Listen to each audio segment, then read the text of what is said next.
how you feel.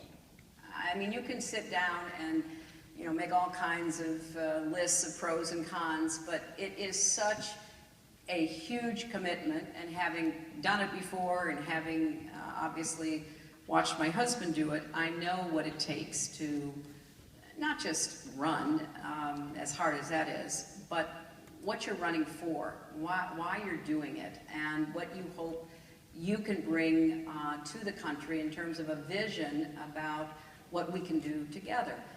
And I take that very seriously because I'm at a stage in my life, certainly, and particularly with the fact that I'll be a grandmother, and that's a whole new experience for me, that I want to be very sure that any decision I make regarding a future run is really rooted in the right reasons.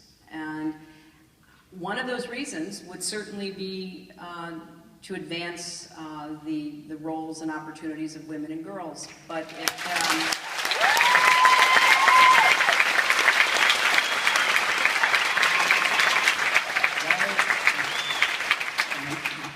this is maybe obvious, but why would you be uniquely qualified to do that? Well, if I decide to do it, I will talk about that every day. But I do think that I have a set of experiences, and I have also, for my entire life, been an advocate on behalf of people who need a voice, need someone in their corner. And I've been on the front lines of all kinds of issues. Certainly, you might remember health care back in 1994.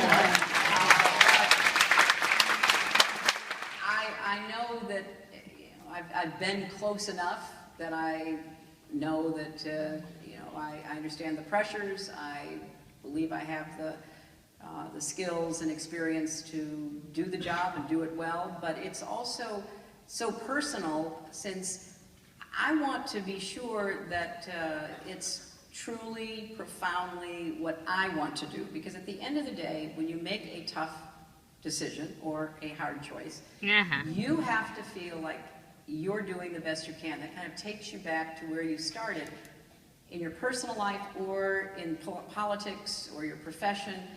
You're going to get things wrong. I mean, that's just the nature of making a lot of choices. It's just the nature of living. And you want, though, to feel that you really did the best you could to make the best possible decision.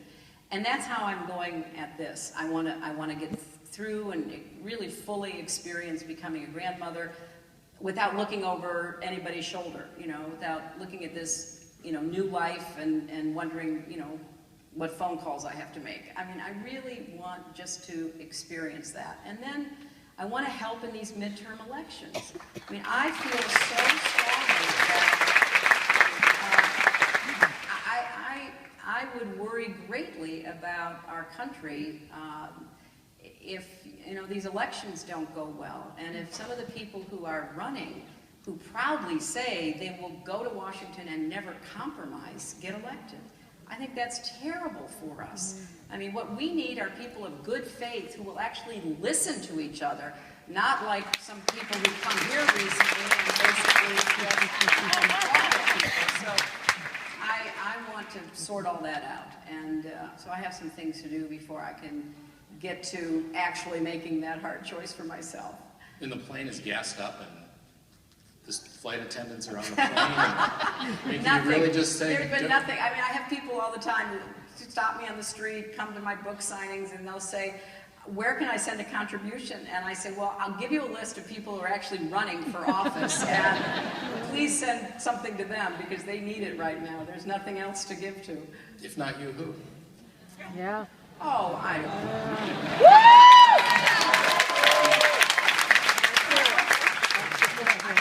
I think there are a lot of, very qualified people in the Democratic Party, including some terrific women in the Senate and governor's positions, both present and former. There are a lot of people, but it is it's a daunting prospect. I gave an interview the other day to foreign journalist, and he asked me, he said, why hasn't America elected a woman president? And you know, showed me a list of 49 countries that have had a woman president and a woman prime minister. And I said, I think that the American political system is probably the most challenging of any in any democracy, because we don't have a parliamentary system like so many of the people on this list that we were looking at. And in a parliamentary system, you get elected in a constituency, which you can pretty much master after you've been there for a while, like people running for Congress who get into safe seats, or even senators. And then you just have to be elevated by your peers who can see you in action and think that you'd be a good executive. I said, our system starts from scratch for everybody. I don't care who you are, I don't care what you've ever done before, it starts from scratch. It's a very American system. People can come out of nowhere and catch fire. People can have been around, even tried before, and catch fire again. It is a very open, political process. But it is like running a gauntlet, because it lasts forever. I mean, here we are talking about a potential election more than 2 years away. We have an election in November. And yet our elections just seem endless. Most places have a pretty limited period of time, some even by legislation, 30, 60, 90, 120 days, you can campaign, then it's over. Not us. We go on, and that takes up a lot of time, energy, money.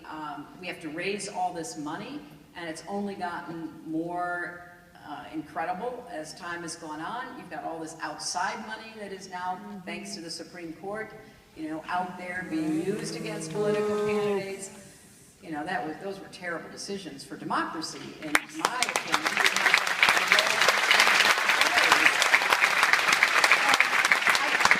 I think that there are a number of qualified people who, if they could wake up in the morning and somebody were to say, you're going to be president, would serve our country well, and we'd be proud of them. But that's not how we do it. We say, okay, get ready, put your armor on, run that gauntlet, see who survives at the end, and whoever's standing up still, that's the winner. So it's just the way we do it, and I wish that we had some changes and some modifications in the way we do it,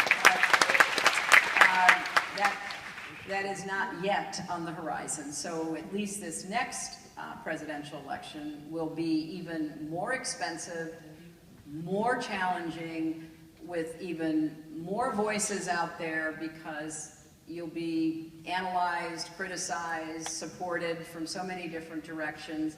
And it is a process that a lot of very qualified people, not just in politics, but maybe from other parts of our society, just say, who can do that? That is just too much.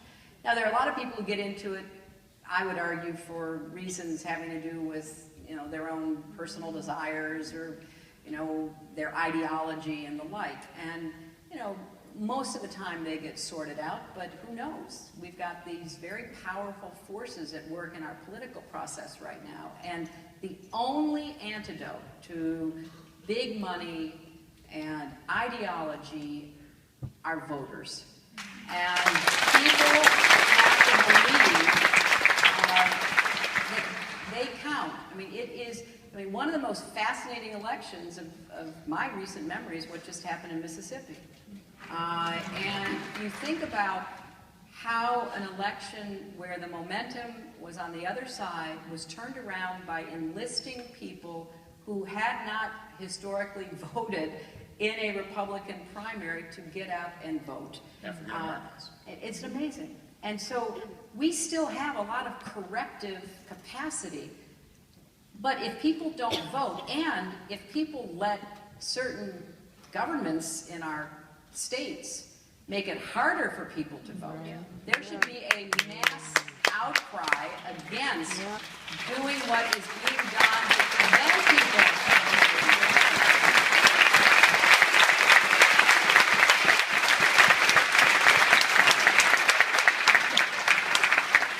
I'm gonna honor that that was more or less the last question. So thank you so much for coming and sharing.